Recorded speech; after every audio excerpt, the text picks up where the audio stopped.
Welcome into Bruins Overtime Live, presented by BuyAToyota.com. For offers not seen on TV, visit BuyAToyota.com. Adam Pellerin, Billy Jaffe, Barry Peterson. Bruins with a 4-3 loss here at TD Garden. Their second loss to the Panthers in less than a week to open the season. But this time, the Panthers were shorthanded. Disappointing in that the Bruins couldn't take advantage of that. Disappointing in that they were making a number of mistakes that led to offense for Florida. And then once again, the power play, they just couldn't convert. No.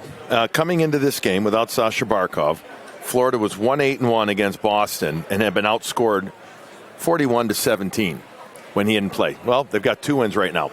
And you know why they got 2 wins? It's because their leaders led. Reinhart, Forsling, their leaders led, but Reinhart in particular, number 1 star of the game. Barry, the Bruins had moments of goodness, but not enough. Well, I think we've seen here in the last week why the Florida Panthers know how to win. You know, they get to the Cup Finals, then they win the Cup last year.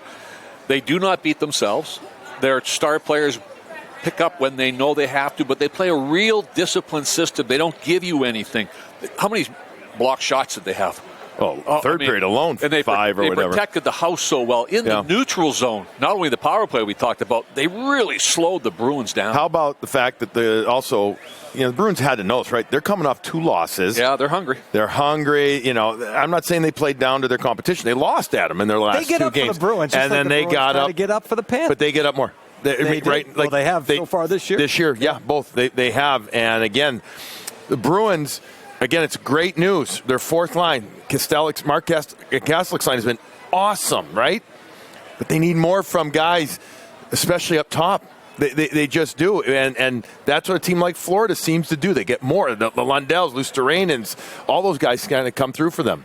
Power play opportunity in the third period and a 4-3 game. Matt Poitras draws the trip on Aaron Ekblad, and they were able to generate some opportunities, but Sergei Bobrovsky was up to the challenge. Yeah, the power play, this one actually got a little bit better, Billy, as the power play wore on. The first little bit, they didn't have many opportunities because Florida does a good job of pressuring the puck, blocking shots, making you go to the outside, and they had a really good chance, of course, with Costa off the post. That was the big one.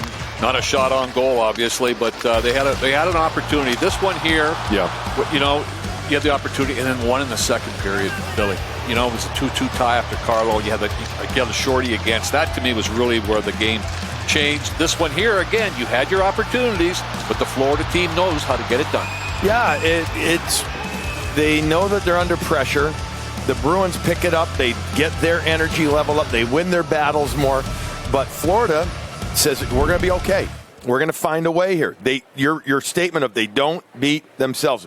We haven't seen it. Again, they lost their previous 2 games. Maybe they did there a little bit, but not when their intent is up, their focus is up. They've got another game on the road in Columbus tomorrow, but they had this one circled as a must-win, and they did. So how about if I change that a little bit and say they don't beat themselves when they play the Bruins? Right. Thank you. Better with that? Sure. Okay. Always better the way you said it. It's always going to be physical between these 2 teams, but things were getting nasty, and it all started after David Pastrnak got hit by A.J. Greer, no call, and the Bruins try to respond. Yeah, and the comment, or the part of your no call is the key. Is the key. I mean, is it the worst hit we've ever seen, Barry? No, but is it a hit in this NHL?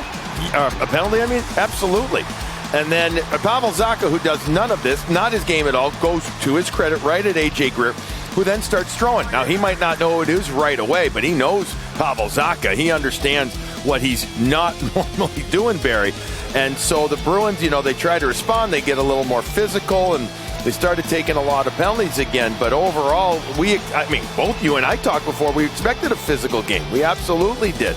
But it never got to the point where in the second period, I thought we'd see more. I thought somebody in Greer would go. Yeah.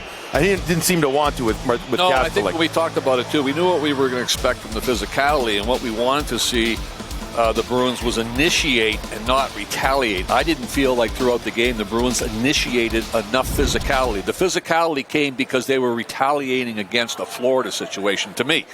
The only line I thought that was consistently physical was the Florida line. They were retaliating against a Florida situation. To me, the only line I thought that was consistently physical was the Florida line. They were retaliating against a Florida situation. To me, the only line I thought that was consistently physical was the fourth line. They had their speed going. They had their feet going. They dumped it to the good areas, and they simplified the game, which Florida tries to make you complicate it because they've got the trap all set up for you. Yeah, so Jim Montgomery, I'm sorry to cut you off. No just problem. Mixing things up with the second and third line a little bit, trying to generate offense because they haven't been able to. So they had to. You're right. I mean, they had to. I mean, we haven't. You could go through a litany of about 5 guys that you just haven't seen enough from. And so eventually you see more of Patra with Marchand. Patra had his great game 1. They want to start getting Marchand back. But then also there's other guys like Coyle, Geeky. They haven't gotten enough touches from them enough. You're not hearing their name enough. And so you have to jumble it up a bit because the first line, even though at times, Adam, they haven't dominated. Lindholm scored in every game. Pasternak scored in every game. So the good news, bad news is they haven't been great, but you know what? They're producing. So you keep them together. But we'll call it the middle 6, right? Yeah. Not enough. Yeah, and then where that really shows up, as we talked about in the LA game as well, too, is on the power play when your top players are out there. That frustration you can see is carrying on from even strength to power play when you need them to at least get some momentum going your way. Yep.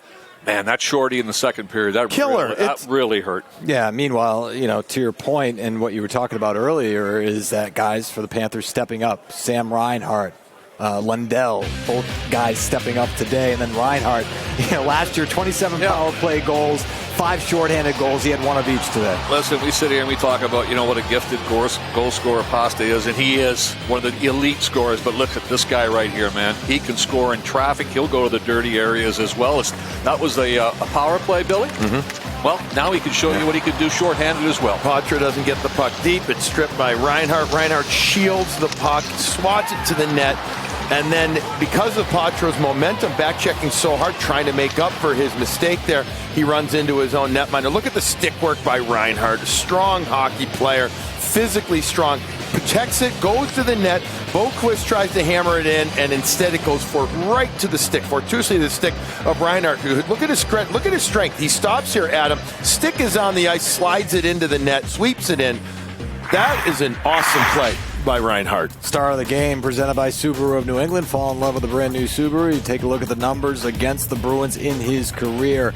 Now 9 goals, 7 assists in 13 games. All 3 goals that he scored this year have come against the Bruins. 2 shorthanded goals, 1 power play goal. And again, the numbers from last year would indicate that he has had success on special teams. Meanwhile, the Bruins in the penalty box a lot today, and that's been the story through the first 4 games as well. Too many times shorthanded. It's just they're leading the league. They led the league coming in to this with 17. They're going to lead the league even more after this one. As we take a look now, they're now at 21 times most shorthanded this season. There's a couple of games in progress, et cetera, et cetera. But as of this moment, Bear, how many games have we played? 4? Yeah. I mean, come on. 7. It's too much. Yeah, and it's really hard, as you talk about that, too, it's really hard to get the other players into a rhythm. If you're not one of the penalty killers and all of a sudden you're getting all of these specialty teams, you're kind of sitting there and the old legs are getting a little heavy. Yeah, the Bruins have been able to stave off power play opportunities, but again, that's not where you want to be. We're just getting started on Bruins Overtime Live. We'll get dressing room reaction to the Bruins' loss to the Panthers and have Brick's conversation with Jim Montgomery next.